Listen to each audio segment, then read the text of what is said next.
Hello friends, super magic રસોઈમાં મિત્રો હું આપનું સ્વાગત કરું છું.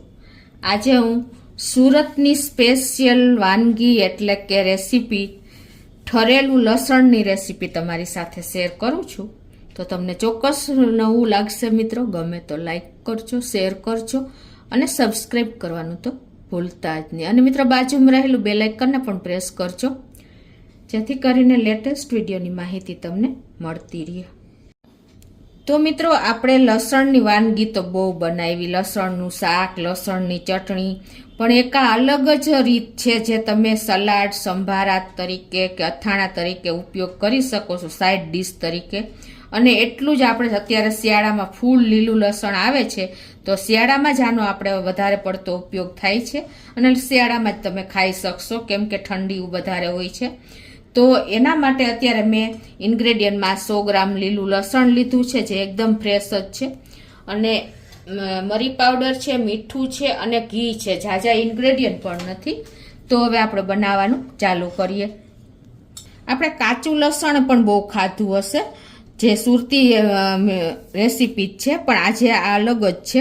તો પહેલાં તો આપણે આ જે લીલું લસણ લીધું છે ને, એની ઉપરની ડંઠલ આ રીતે બધી દૂર કરી દેશું, અને જે ખરાબ પાન છે ને એને પણ આ સૂકેલા પાન જે ઉપર હોય ને એ પણ આપણે આ રીતે દૂર કરી નાખશું બધા જ.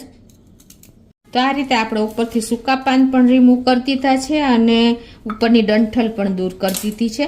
હવે આપણે આ જે 100 ગ્રામ લસણ છે એને આપણે આ રીતે એક સરખું હાથમાં કરી અને એનો આપણે ઉપરનો જે વ્હાઈટ ભાગ છે ને એને આપણે રિમૂવ કરી દેવાનો છે, કેમ કે આ જે આપણે બનાવીએ છીએ ને ઠારેલું લસણ, એમાં એ વધારે સ્ટ્રોંગ ફ્લેવર આવશે.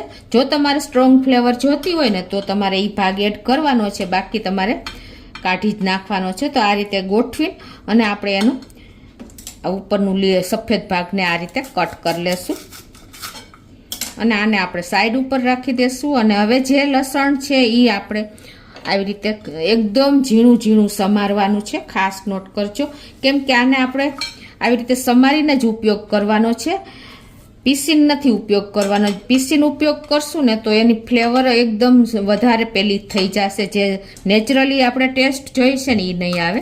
તો આ રીતે એકદમ બારીક બારીક આપણે ચપ્પેથી સમારી લેશું.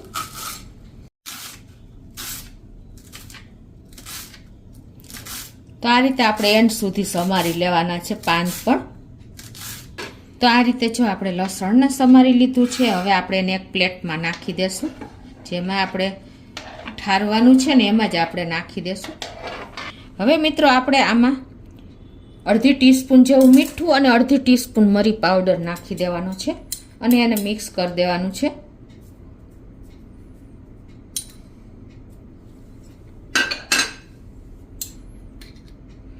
મરી પાવડરનો ટેસ્ટ આમાં બહુ સરસ લાગે છે.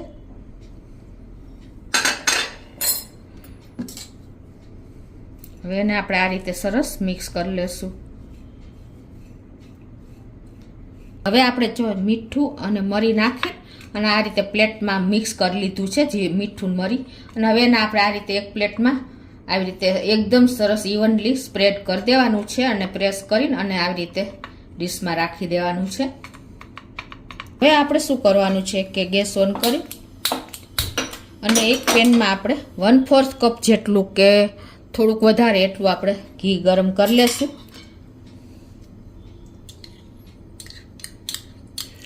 સ્લો ફ્લેમ ઉપર આપણે આને સહેજ ગરમ જ કરવાનું છે. તો જો આપણું ઘી પણ મેલ્ટ થઈ ગયું છે, ખાલી આપણે એને મેલ્ટ જ કરવાનું છે. તો હવે ગેસ બંધ કરી દેશું અને જે આપણે આ પીગાળેલું ઘી છે ને એને આપણે આ લસણની પ્લેટમાં આ રીતે નાખી દેવાનું છે ફરતું જ, એટલે ઇવનલી સરસ આપણે બધા જ લસણ ઉપર આ ઘીનો થર થઈ જશે. આ રીતે જો આપણે ઘી નાખીને અને એને એકદમ આપણે આવી રીતે ઉપર થોડુંક આવે ને તરે ને એટલી ત્યાં સુધી આપણે એવી રીતે એને ફેલાવી દેવાનું છે. અને ક્યાંય વધારે લાગે તો તમારે આપણે ઉપરની સાઈડ લઈ લેવાનું છે. બધે ઇવનલી ઘી થઈ જવું જોઈએ. હવે આને આપણે કાંઈ નથી કરવાનું. હવે આને આપણે આ પ્લેટને એ જ ઇટ ઇજ ફ્રીજમાં મૂકી દેવાની છે, જ્યાં સુધી આપણું ઘી એકદમ થીજી ના જાય ને ત્યાં સુધી. હવે આપણે ફ્રીઝરમાં નથી મૂકવાનું, ખાસ નોટ કરજો. આ રીતે આપણે ફ્રીજમાં જ મૂકી દેશું. તો હવે આપણે મૂકેલું લસણ જે ઠરવા મૂક્યું છે ને એ કાઢી લેશું. તો જો આપણું લસણ પણ ઠરી ગયું છે, એટલે કે ઠરેલું લસણ જે નામ છે ને એ જ આપણી વાનગી બની છે અને ઘી પણ જામી ગયું છે.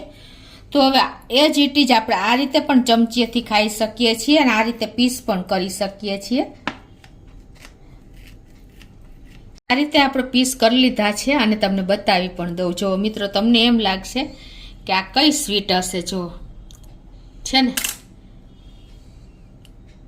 જો આપણું ઘી પણ જામી ગયું છે. જોતા જ આપણને એમ થાય કે આ કઈ વસ્તુ હશે. એટલી સરસ આપણી આ રેસીપી બને છે, જે સુરતી ઠરેલું લસણની વાનગી.